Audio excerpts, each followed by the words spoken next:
All right, so let's go to Pemberton Wine Region. Hello, Dan. Yes. Hi, Taku-san. I'm Dan Pannell from Picardy Winery. Like Hunter, family owned and operated small property. We're in Pemberton, Western Australia. Moved here from Margaret River mainly due to the cooler climate. I work with my mum and dad, and we've got a small team with us as well. First, I would like to explain the region a little bit in Japanese, and I'll pass it to you on later. So, Eileen, could you put on the map on the screen?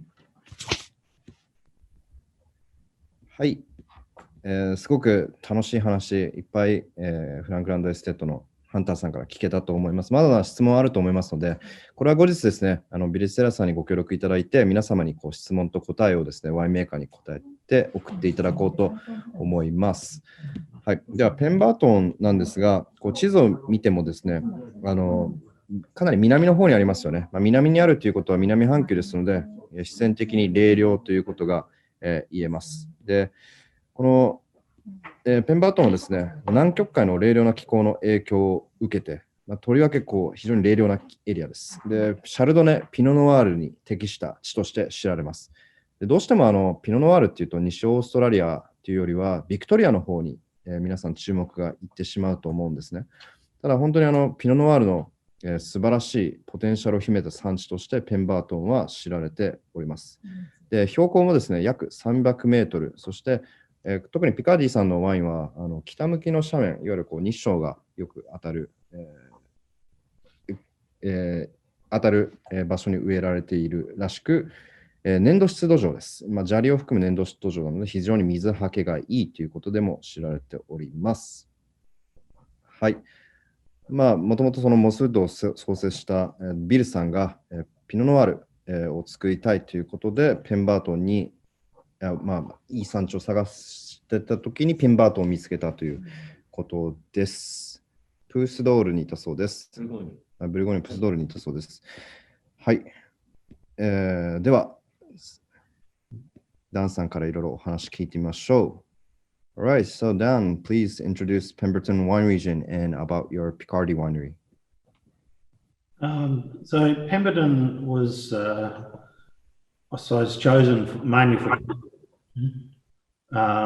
because it's very cool though. During the ripening period, we're very similar to Burgundy. And so during the fruit ripening season and the growing season, we're within 1 heat degree day of Burgundy. You'll see on this chart that Bone being in the dark blue and Pemberton in the orange follow each other very closely during up to just before harvest.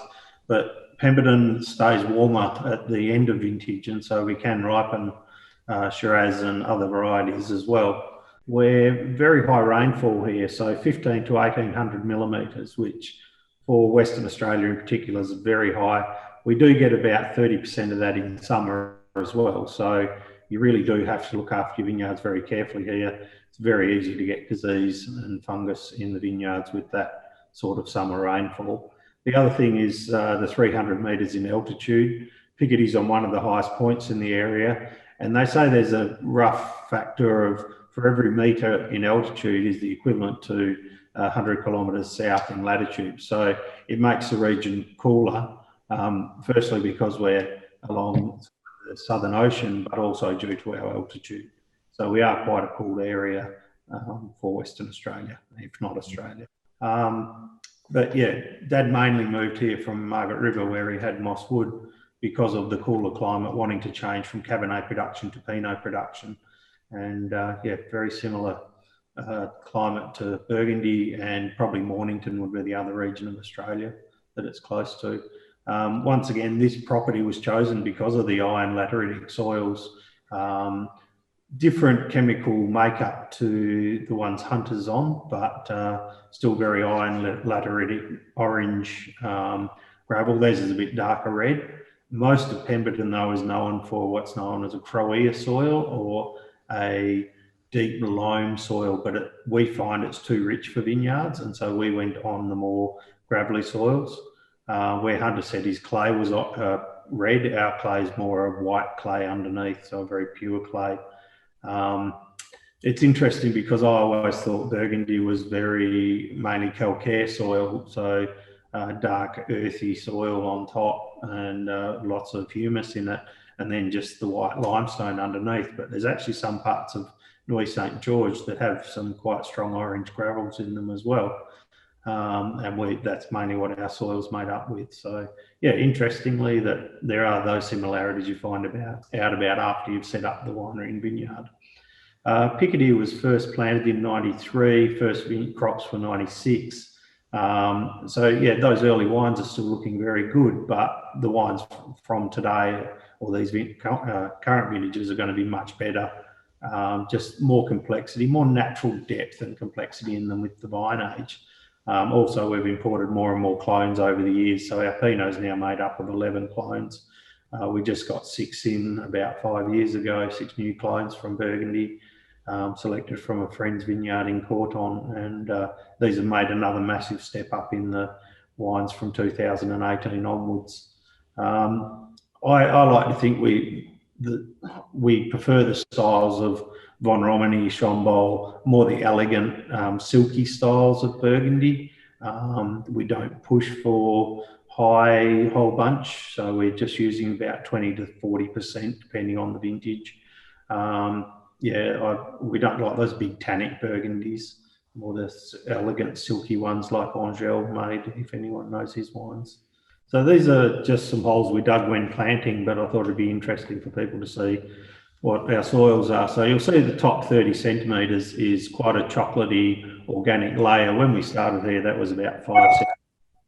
So we work very hard on retaining organic matter in our soils. We don't turn over the soils at all. And then you've got 1 to 1.5 metres of the orange gravel, and then under that's the white clay. This grows trees 30 to 50 metres high. So the soils in the region can be quite rich. So we do look for the good vineyards for lesser soils. In saying that, everything here is estate grown. Picardy is situated about 30 kilometres from the coast, but it's from the Southern Ocean. So the winds from the Southern Ocean are very cool, and whereas Margaret River's gets sea breezes from the Indian Ocean, which are quite a bit warmer due to a current coming down from the north. A typical day in Pemberton would be a maximum somewhere between 23 and 26, 27 degrees. We get about 3 days a year on average over 30 degrees. So it's quite a cool area. It's quite a short day temperature wise because the sea breeze comes in early here and it's very cool. And then the morning breezes from the east are cool as well. So yeah, it is quite a cool area. We find it's very good for the style of Pinot we like to make. Given the international importance of Western Australia's southwest in the world of winemaking, it is difficult to conceive that in the 1960s there was basically no vineyards outside the Swan Valley near Perth. Planting of vineyards in Margaret River started in the late 1960s, predominantly by doctors.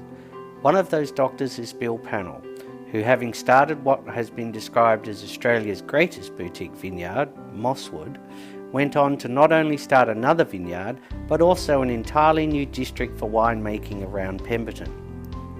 Given the luxury associated with the wines of Western Australia, it is difficult for people to conceive how difficult it was back then.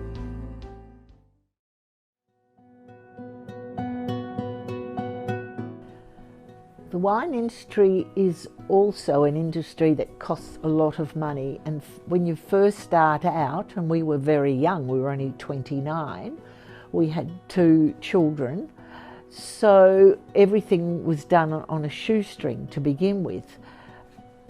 There was no money for luxuries, so a couple of times a week Bill would go out and shoot wild duck and rabbit, and much to the horror of the children, I'd cook that for them. But visitors from Perth thought it was wonderful. Also, I made all the children's clothes down to their underwear. I also made all my own clothes, and 40 years on, I can still remember the day Bill came and gave me money and said, "I need you to buy a new dress as we've got to entertain overseas visitors. That to me was luxury. How have you contributed to the vineyard? The vineyard and winery business really needs a team that work together, and from the very beginning we both worked as a team, both clearing the land, planting the vines, getting them to grow and then making wine. Why did you become a winemaker?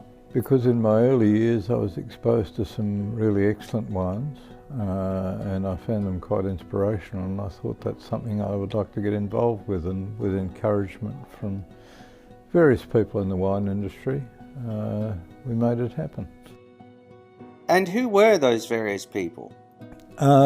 Jack Mann, who used to be winemaker at Hortons, another winemaker called Max Lake from the Hunter Valley, who used to be a great friend, now long gone, but he was very encouraging.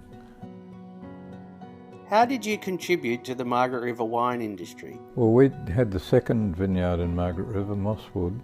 Tom Cullity at Bass Felix was the first in 1967, and in 1969 we started planting vines down there.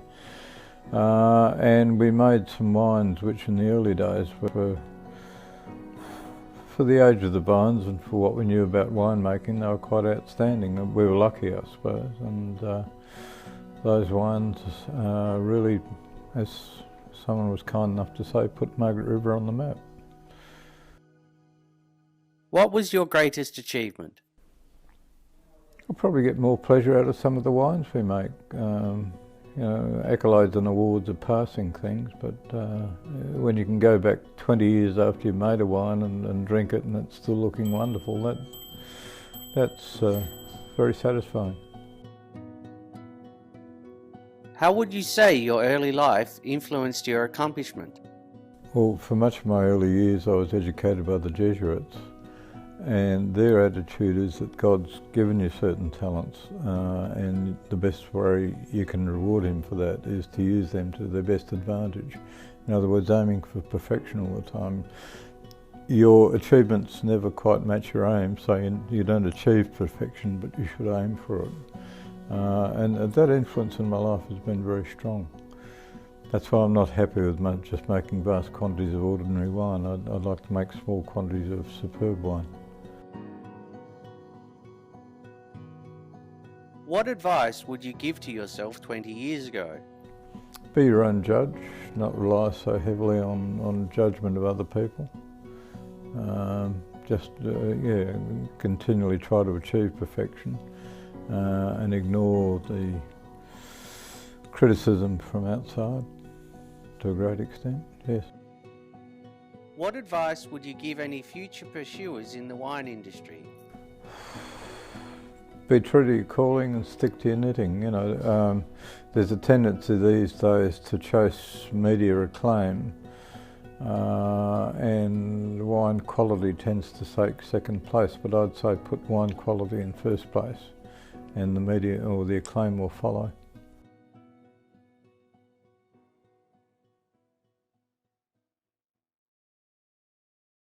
ではですね、テイスティング、皆さんぜひグラスにワイン注いでいただいて、一緒にディスカッションしていきたいと思うんですけど、では皆さんグラス持っていますか？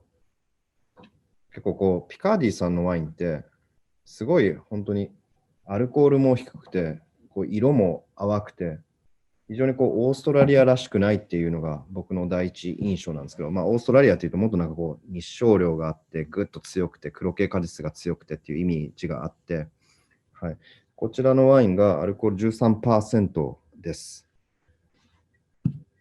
で、日本でどのぐらいの、価値がどのぐらいのマーケットの価値がありますかっていう質問に対してですね、すごく控えめな答えをいただいておりまして、ブルゴーニュ・リュージュよりちょっとクオリティが上だけど、プルメークリューよりはちょっと下かなっていうですね、謙虚な答えをいただいております。でも本当に香りを嗅いでもすごく華やかで芳醇で、まさに僕はプルメークリューぐらいのクラスのクオリティあるんじゃないかなって、値段を考えたら非常に、はい、素敵なお値段だなっていうふうに思っております。All right, so Don-san, Yes. would you talk about your Pinot Noir? Our Pinot Noir, the vines are a range of 26 through to about 5 or 6 years of age. The majority, so about 80% of this wine would be over 20 years of age. The wines will only get better with all of the vines having aged, but having to import all these clones we have over the years, 2 we had in Western Australia and 9 we've imported from Burgundy ourselves. With a 3-year quarantine time. So the last 6 clones, as I said earlier, only came in about 5 years ago, and they've made a massive difference to the quality of our wine and the complexity of our wine. This wine here, everything we do at Picardy is hand-picked, and it's on a VSP trellis system. The Pinot, the majority of our Pinot is also planted east-west to keep the vines cooler and keep the sun over the top of the vines and the fruit in the shade, much like Hunter was saying with his trellising for the Riesling. It's interesting, when I've been in Burgundy, everyone talks temperature and daylight hours, and someone once said to me, it's also the sun's intensity. And in Australia, we have quite an intense sun. So we still have the temperature and the daylight hours, but sometimes the sun can really burn.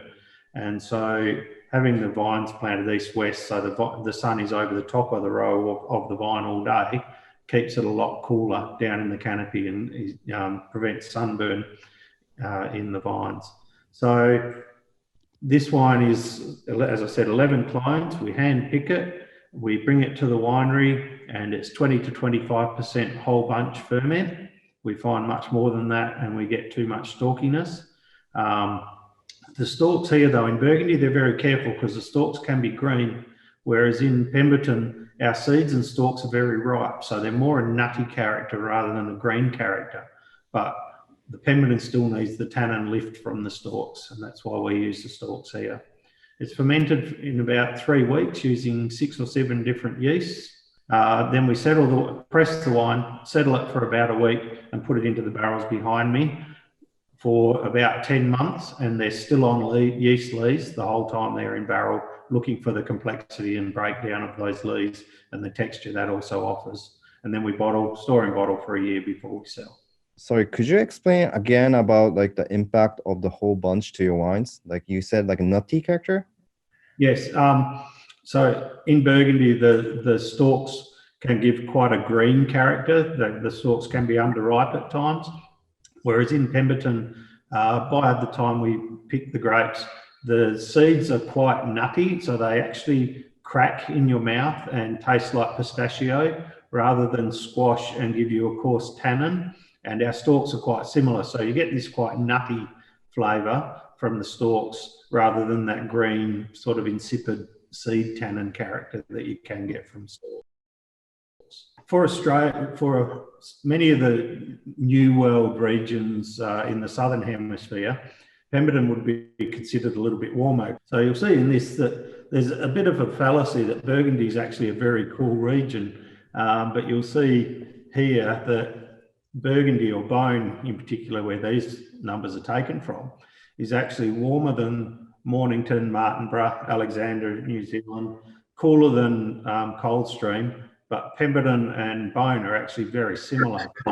So you'll see Pemberton's daylight hours are quite short because in the Northern Hemisphere, they have that light, very late sunshine. You know, they can still be light at 10 o'clock at night. Pemberton, you know, it gets light early in the morning at about 5 and the sun goes down at about 10 at night, but we have a lot of cloud cover during ripening season. So I think that's why our daylight hours are down. But yeah, we certainly don't have any problems ripening Pinot. You've seen the soil types. The rainfall's between 15 and 1800 millimetres, so fairly high. The maximum temperatures, as I said, daily maximums are generally between 23 and 26, 27 degrees.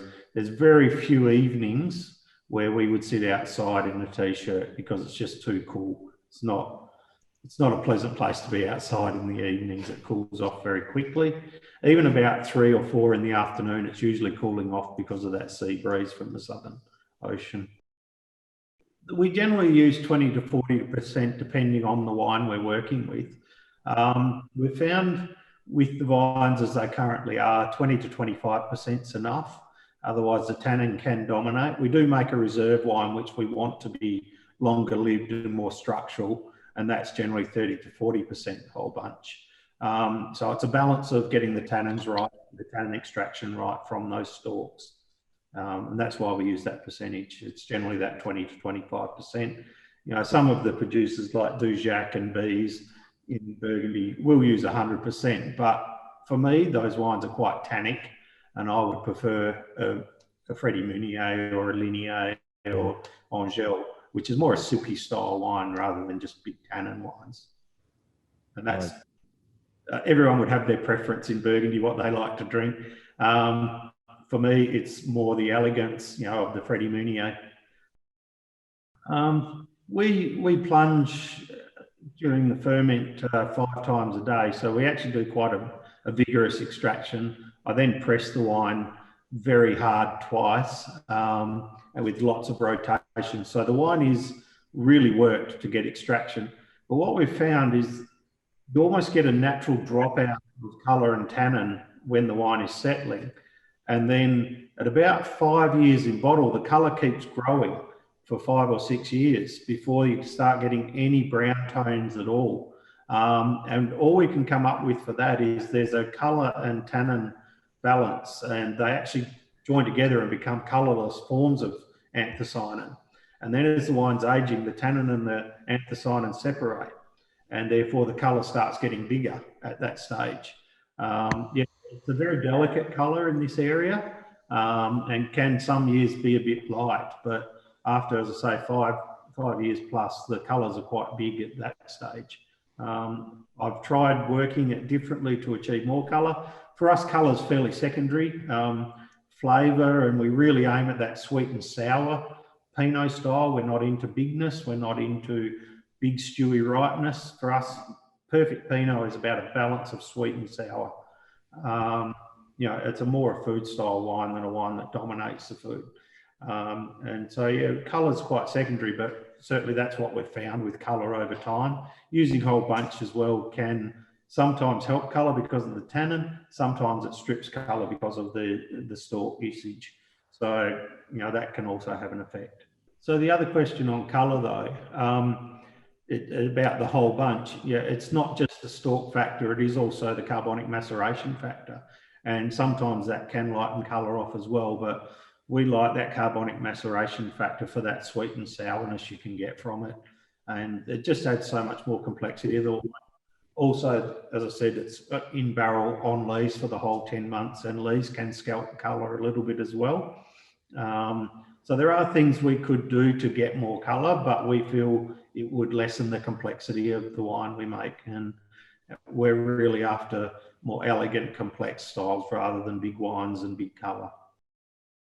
We believe for growing of Pinot Noir, high humidity is very important. And you notice in Burgundy and a lot of Australian and New Zealand regions are very high humidity. And this area here, once again, because of its proximity to the Southern Ocean and the sea breezes off that ocean every afternoon are quite strong, we have very high humidity in the region as well.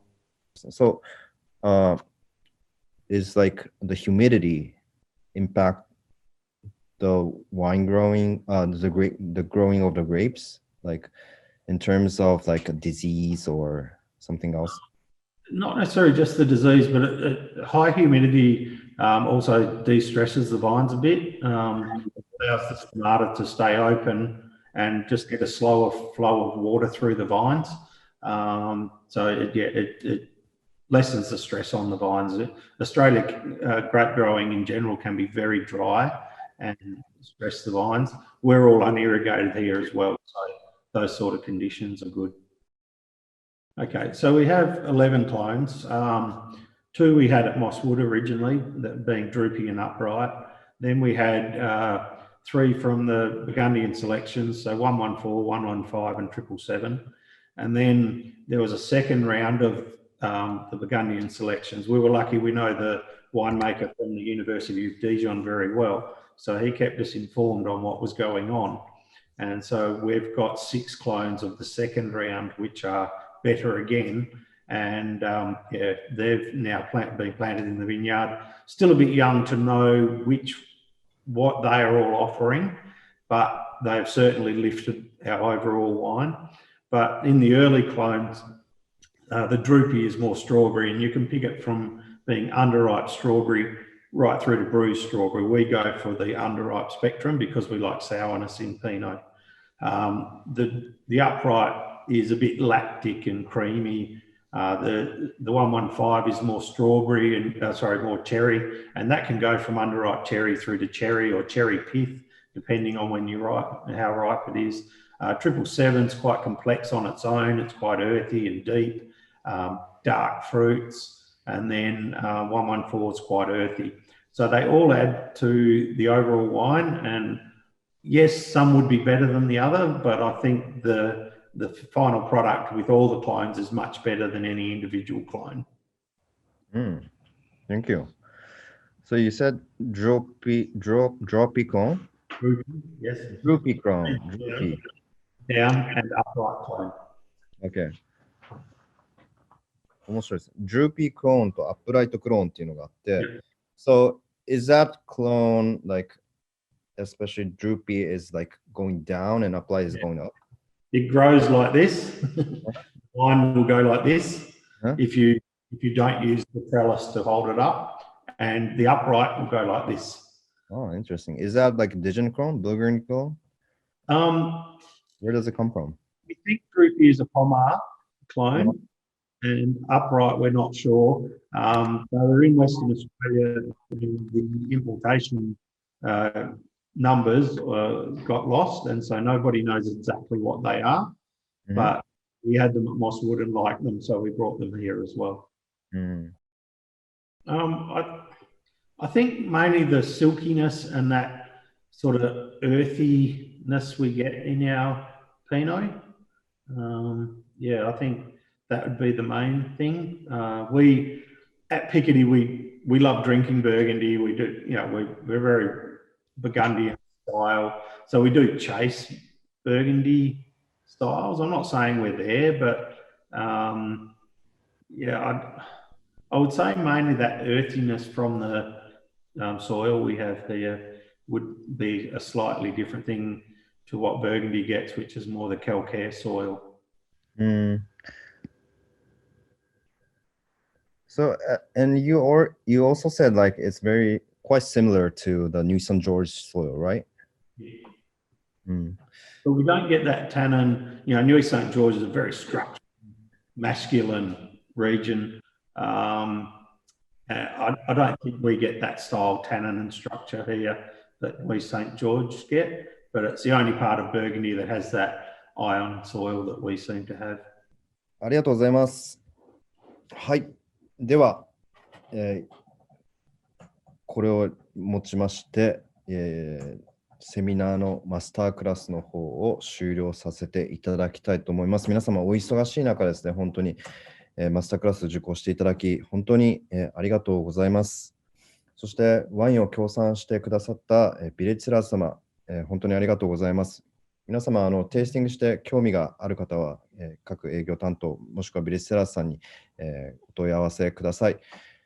フランクランドエステートとピカーディ、両方ともですね、本当にリースティングとピノノワールに特化したワイナリーで、価格を見ても味わい的に本当に素晴らしいとですね、嘘偽りなく、誓って私も、そう思います。はい。で、フランクランドエステートなんですけど、実際、紹介したですね、2009年のリースティングも買えるらしいので、聞いたところ、ここだけの、この受講者だけにちょっと特別な多分案内をしていただけるのかなと思います。すみません、勝手なこと言って。はい。では本当にOK, thank you, Hunter-san, and thank you, Don-san, for your time. Yes, we had a lot of questions, which was, I wasn't expected this much. I think everyone is curious about the Western Australian region and all of your wines. All right, so I hope we will see each other soon in Japan or Australia. Thank you, Tako-san. Appreciate it. And thanks to everyone tuning in. That's great. Hunter, it's a shame we didn't have a bottle of each other's wine to be tasting while we Exactly. were talking. Would have been organised. Thanks, mate. Cheers. Cheers. ありがとうございます。はい、では皆さん後でサーベイ、アンケートの方を送らせていただきますので、それに、ご回答のご協力をお願いいたします。では以上をもちましてマスタークラス終了させていただきます。また質問ある方は、ビレスラーさんの方にお願いいたします。では、チャオ。Cheers. Thank you. Cheers. ありがとうございました。